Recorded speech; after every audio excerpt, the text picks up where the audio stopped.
मान्यवर, वोट चोरी का कोहराम बचा है। मैं वोट चोरी किसको कहते हैं वो बताना चाहता हूं। वोट चोरी के 3 आयाम हैं। एक तो मतदाता नहीं है, मतलब योग्यता नहीं है, और आप वोटर बन जाते हो तो वोट चोरी माना जाएगा। दूसरा, आप गलत प्रकार से चुनाव जीतते हो तो वोट चोरी माना जाएगा। और तीसरा, जनादेश को डिफाई करते हो, मतलब वोट के विपरीत आप कोई पद प्राप्त कर लेते हो तो भी एक प्रकार से वोट चोरी होता है। अरे सुनो ना, क्यों जल्दबाजी करते हो मानिकम, क्यों? अब मैं 3 वोट चोरी की घटनाएं बताना चाहता हूं।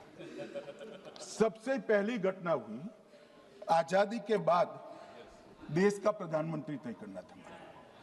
तय कौन करना था?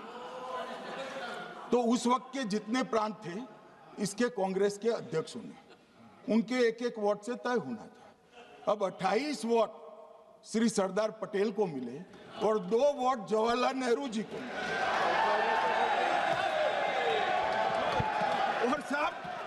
और साहब प्रधानमंत्री जवाहरलाल जी बने।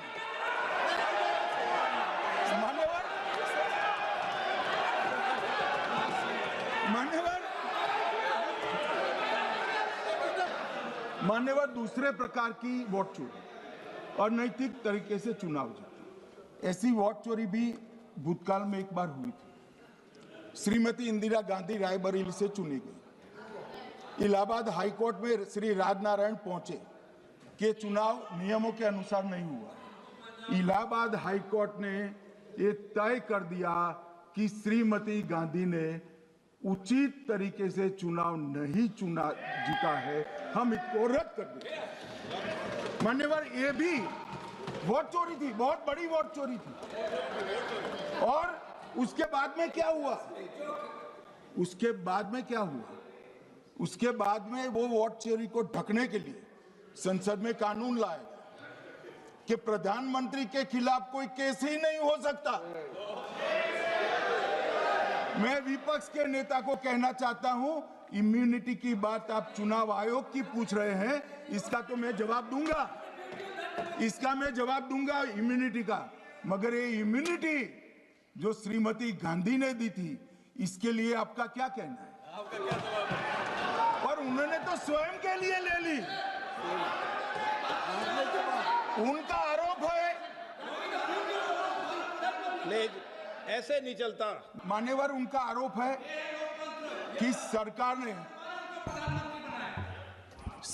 ने बनाया तो लोकतंत्र ने बनाया,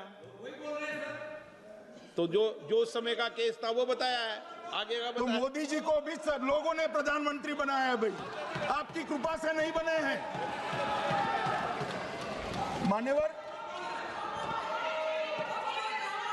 मान्यवर नो प्लीज, से मानक तरीका ठीक नहीं है आपका, 2-2 मिनट में उठना। मान्यवर, विपक्ष के नेता ने कहा कि आपने चुनाव आयुक्तों को इम्यूनिटी दी। इनका आरोप सत्य नहीं है, मैं इसकी बात बाद में करता हूं। परंतु हमने तो चलो मानो चुनाव आयुक्त को इम्यूनिटी दी, श्रीमती गांधी ने तो अपने आप को इम्यूनिटी दी।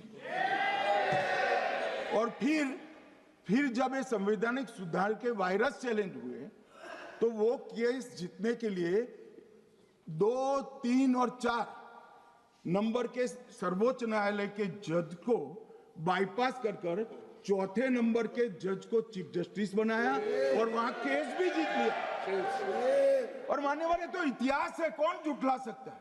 इनको कोई पढ़ाता नहीं है इतिहास, ये तो इतिहास है, सर्वोच्च अदालत और संसद के रिकॉर्ड में रखा हुआ इतिहास है। इसके खिलाफ लल्लन सिंह जैसे कितने लोग पूरा जीवन लड़े बिहार में, इमरजेंसी के खिलाफ जेल में गए, लाखों लोग गए। और तीसरी वोट चोरी कहना चाहता हूं, तीसरी वोट चोरी का प्रकार मैंने बताया था कि योग्यता नहीं है और मतदाता बन जाना। अभी एक वाद पहुंचा है, वाद मतलब डिस्प्यूट पहुंचा है दिल्ली की सिविल अदालत में। उसमें डिस्प्यूट ये है कि सोनिया गांधी जी इस देश की नागरिक बनने से पहले मतदाता बने।